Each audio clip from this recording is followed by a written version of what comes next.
ಮಠ ಅವರಿಗೆ ನಮ್ಮ ಪ್ರದೇಶ ಕಾಂಗ್ರೆಸ್ ಸಮಿತಿಯಿಂದ ಅಭ್ಯರ್ಥಿಯನ್ನಾಗಿ ಅಫಿಷಿಯಲ್ ಆಗಿ ಅನೌನ್ಸ್ ಮಾಡಿದ್ದಾರೆ. ಅದೇ ವಿಷಯವಾಗಿ ಚರ್ಚೆ ಮಾಡೋಕ್ಕೆ ನಮ್ಮ ನೆಚ್ಚಿನ ನಾಯಕರಾದ ಗೌತಮ್ ಸಾಹೇಬರು ಬಂದಿದ್ದಾರೆ. ಅವರು ನಮ್ಮ ವಿಷಯ ಏನಂದ್ರೆ, ಈಗೇನು ನಾವು ಪೂರ್ವಭಾವಿ ಸಭೆ ಚುನಾವಣೆಗೋಸ್ಕರ ತಯಾರಾಗಬೇಕು ಅಂತ ಹೇಳ್ಬಿಟ್ಟು ವಿವರವಾಗಿ ಗೌತಮ್ ಸಾಹೇಬರು ಈಗ ಸಭೆಯನ್ನು ಉದ್ದೇಶಿಸಿ ಮಾತಾಡ್ತಾರೆ. ಚುನಾವಣೆ ಬಂದಿದೆ. ಈ ಸಭೆಗೆ ಆಗಮಿಸಿರುವ ನಮ್ಮ ಎಐಸಿಸಿ ಕಾರ್ಯದರ್ಶಿಗಳು, ಕರ್ನಾಟಕ ರಾಜ್ಯದ ಉಸ್ತುವಾರಿಗಳ ಅಭಿಷೇಕ್ ಸಾಹೇಬ್, ಈ ಕಾರ್ಯಕ್ರಮದ ಕೇಂದ್ರ ಬಿಂದು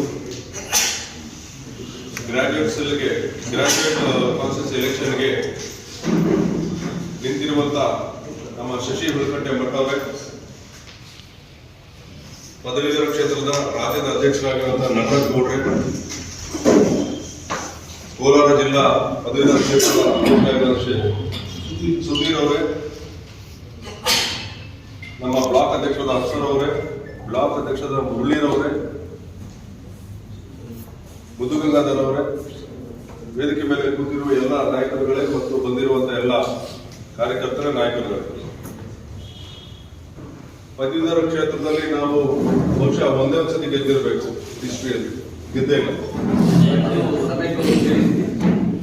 ರಮೇಶ್ ಬಾಬು ಈಗ ನಮ್ಮ ಜೊತೆ ಇದ್ದಾರೆ, ಬಟ್ ಅವರು JDS ಇಂದ ಒಂದ್ಸತಿ ಗೆದ್ದಿದ್ರು. ಮುಂಚಿನಿಂದ ಏನಂದ್ರೆ, ಪದವೀಧರ ಆಗ್ಲಿ, ಶಿಕ್ಷಕ ಕ್ಷೇತ್ರದಲ್ಲಾಗ್ಲಿ ಬಿಜೆಪಿ ಅಥವಾ JDS ಅವರು ಗೆದ್ದಿದ್ರು, ಕಾಂಗ್ರೆಸ್ ಅವರು ಗೆಲ್ತಾ ಇರಲಿಲ್ಲ. ಒಂದು ಸಾಮಾನ್ಯ ಮನೋಭಾವ ಏನಂದ್ರೆ, ನಮ್ಮಲ್ಲಿ ಗ್ರಾಜುಯೇಟ್ಸ್ ಇಲ್ಲ, ಟೀಚರ್ಸ್ ಇಲ್ಲ, ಓದ್ಕೊಂಡವರು ಇಲ್ಲ ಅಂತ. ಆದ್ರೆ ನಿಮ್ಗೆ ಗೊತ್ತಿರ್ಲಿ, ಕಾಂಗ್ರೆಸ್ ಅಲ್ಲಿ ಇರುವಂತ ಪದವೀಧರರು ಬೇರೆ ಪಕ್ಷದಲ್ಲಿ ಇಲ್ಲ. ನಮ್ಗೆ ಏನಾಗಿತ್ತು ಅಂದ್ರೆ, ನಾವು ಬಹಳ ಈ ಎಲೆಕ್ಷನ್ ಗಳನ್ನ ನಾವು ಸೀರಿಯಸ್ ಆಗಿ ತಗೊಳ್ಳಲ್ಲ, ಬಹಳ ರೈಟ್ ಆಗಿ ತಗೊಳ್ತೀವಿ. ನಮ್ಮ ಎಲೆಕ್ಷನ್ ಅಲ್ಲ, ಯಾರೋ ಡಿಗ್ರಿ ಅವ್ರು ವೋಟ್ ಹಾಕ್ತಾರೆ, ಟೀಚರ್ಸ್ ವೋಟ್ ಹಾಕ್ತಾರೆ, ನಮ್ಗೇನ್ ಸಂಬಂಧ ಅಂತೇಳಿ ನಾವು ಸುಮ್ಮನೆ ಕೂತ್ಕೊಳ್ಳೋದ್ರಿಂದ ಅವರು ನಿರಂತರ ಗೆದ್ಕೊಂಡ್ ಬರ್ತಾ ಇದ್ರು. ಆದ್ರೆ ಹೋದ ಬಾರಿ ನಾವು ಬೆಂಗಳೂರಲ್ಲಿ ರಾಮಾಜಿಗೌಡರು ಒಂದ್ಸತಿ ಸೋತಿದ್ರು. ಈ ಸತಿ ನಾವು ಬಹಳ ಸೀರಿಯಸ್ ಆಗಿ ತಗೊಂಡು ನಮ್ಮ ಕಾರ್ಯಕರ್ತರಿಗೆ, ನಿಮ್ಮ ಮನೆಗಳಲ್ಲಿ ಪದವೀಧರರು ಇರ್ತಾರೆ, ಡಿಗ್ರಿ ಮಾಡೋರು ಇರ್ತಾರೆ, ನಿಮ್ ಫ್ರೆಂಡ್ಸ್ ಡಿಗ್ರಿ ಮಾಡೋರು ಇರ್ತಾರೆ, ನಿಮ್ ಫ್ರೆಂಡ್ಸ್ ಮಕ್ಕಳು ಡಿಗ್ರಿ ಮಾಡಿರ್ತಾರೆ, ಇವ್ರದ್ದು ಮಾಡಿಸ್ಕೊಂಡ್ ಬನ್ನಿ ಅಂತ ಹೇಳಿದ್ರು. ಸುಮಾರು 1 ವರ್ಷದ ಪರಿಶ್ರಮ, ಬಹಳಷ್ಟು ಮೆಂಬರ್ಶಿಪ್ಗಳಾಯ್ತು. ಅವರೆಲ್ಲ ವೋಟ್ ಹಾಕಿದ್ದಕ್ಕೆ ಇವತ್ತು ರಾಮಾಜಿಗೌಡ ನಮ್ಮ ಅಭ್ಯರ್ಥಿಯಾಗಿ ಗೆದ್ದು ಇವತ್ತು MLC ಆಗಿದೆ. ಬೆಂಗಳೂರಲ್ಲಿ ಹಿಸ್ಟ್ರಿಯಲ್ಲಿ ಫಸ್ಟ್ ಅವ್ರು ಗೆದ್ದಿದ್ದು ಗ್ರಾಜುಯೇಟ್ ಎಲೆಕ್ಷನ್. ಅದೇ ರೀತಿ ಮೊನ್ನೆ ಕೋಲಾರ, ಬೆಂಗಳೂರು ಇದೆಲ್ಲ ಸೇರಿ ಟೀಚರ್ಸ್ ಎಲೆಕ್ಷನ್ ಮಾಡಿದಾಗ, ಶಿಕ್ಷಕರ ಏನ್ ಎಲೆಕ್ಷನ್ ಮಾಡಿದಾಗ ನಮ್ಮ TT ಶ್ರೀನಿವಾಸ್ ಅವರು ಕೂಡ ಗೆದ್ರು. ಇದಕ್ಕೆಲ್ಲ ನೀವು ಕಾರಣ. ಅವಾಗೆಲ್ಲ ಬಹಳ ಸೀರಿಯಸ್ ಮಾಡಿದ್ರು. ಈಗಲೂ ಕೂಡ ಬಹಳಷ್ಟು ಸುಮಾರು ಸುಧೀರ್ ಅವರು ಎಲ್ಲರೂ ಸೇರ್ಕೊಂಡು 25,000 ಮೆಂಬರ್ಶಿಪ್ ಕೋಲಾರದಲ್ಲಿ ಮಾಡಿಸಿದ್ದಾರೆ. ಇನ್ನೂ ಹೆಚ್ಚಿಗೆ ಆಗಬೇಕಾಗಿದೆ. ಇನ್ನೂ ನಮಗೆ ಸಮಯಾವಕಾಶ ಕೊಡ್ತಾರೆ. ನಾವೆಲ್ಲ ಇದು ತಮ್ಮ ಎಲೆಕ್ಷನ್ ನೋಡಿ. ನಮಗೆ ಕೌನ್ಸಿಲ್ ಅಲ್ಲಿ ಮೆಜಾರಿಟಿ ಇಲ್ಲ. ಇವತ್ತು ಅಸೆಂಬ್ಲಿಯಲ್ಲಿ ನಾವು ಅಧಿಕಾರದಲ್ಲಿ ಇದ್ರೂ ಕೂಡ ಕೌನ್ಸಿಲ್ ಅಲ್ಲಿ ಬಿಜೆಪಿ ಅಧಿಕಾರದಲ್ಲಿ.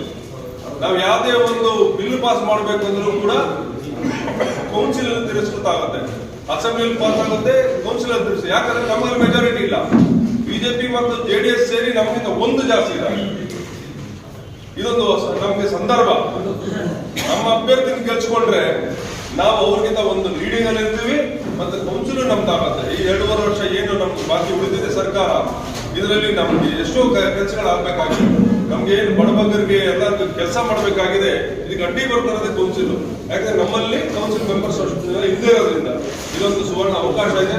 ತಾವೆಲ್ಲ ಇದನ್ನ ಬಹಳ ಸೀರಿಯಸ್ ಆಗಿ ತಗೊಂಡು ತಮ್ಮ ಮನೆಗಳಲ್ಲಿ, ತಮ್ಮ ರಿಲೇಟಿವ್ಸ್ ಅಲ್ಲಿ, ತಮ್ಮ ಫ್ರೆಂಡ್ಸ್ ಅಲ್ಲಿ ಯಾರೆಲ್ಲಿದ್ದಾರೆ ಗ್ರಾಜುಯೇಟ್ಸ್ ಎಲ್ಲರದ್ದು ಮೆಂಬರ್ಶಿಪ್ ತಗೊಂಡ್ಬಂದು ನೀವಾದ್ರೂ ಸಬ್ಮಿಟ್ ಮಾಡ್ಬೋದು, ಇಲ್ಲ ಸುಧೀರ್ಗಾದ್ರೂ ಕೊಡ್ಬೋದು. ನಾವು ಒಂದೇ ಸತಿ ಎಲ್ಲ ಸಬ್ಮಿಟ್ ಮಾಡ್ಬಿಟ್ಟು ಸುಧೀರ್ಗಾದ್ರೂ ತಂದ್ಕೊಂಡು ಕಾಂಗ್ರೆಸ್ ಸರ್ವಿಸ್ ತಂದ್ಕೊಂಡ್ರೆ ಆ ಅಪ್ಲಿಕೇಶನ್ಗಳು ನಾವು ನೀವೇನು 1 ರೂಪಾಯಿ ಈ ಸತಿ ಗೆದ್ದು ತೋರಿಸುವಂತ ಅವಕಾಶ ಬಂದಿದೆ.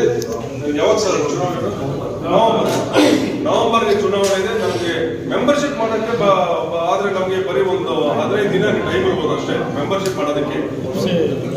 ಅದರಿಂದ ಈ 15 ದಿನಗಳ ಒಳಗಡೆ ನಾವೆಲ್ಲ ಮೆಂಬರ್ಶಿಪ್ ಮಾಡಿ ಇಟ್ಕೊಂಡ್ರೆ ಆಮೇಲೆ ಇವಾಗ ಮುಂಚೆ ಏನಾಗಿತ್ತು ಅಂದ್ರೆ ಯಾರೋ ಮೆಂಬರ್ ಆಗಿರ್ತಾರೆ, ಕೈ ಕಾಲು ಹಿಡಿಬೇಕಾಗಿತ್ತು ಅವ್ರು ದುಡ್ಡು ಕೊಡೋದು, ಕೈ ಕಾಲು ಹಿಡಿಯೋದು, ಬಂದು ಓಟ್ ಹಾಕುವ ಅಂತ ಹೇಳೋದು. ಕ್ಯಾಂಡಿಡೇಟ್ ಇದೇ ದುಡ್ಡು ಖರ್ಚು ಹಾಕೋದು, ಅವ್ರು ಓಟ್ ಹಾಕ್ತಾರೆ ಗೊತ್ತಿಲ್ಲ. ಹಂಗಾಗಿ ನಾವು ಸೋಲ್ತಾ ನಮ್ಮದೇ ಆದಂತ ಪದವೀಧರರನ್ನ ನಾವು ಮೆಂಬರ್ಶಿಪ್ ಮಾಡಿದ್ರೆ ಈ ಓಟ್ಗಳು ಎಲ್ಲೂ ಹೋಗಲ್ಲ.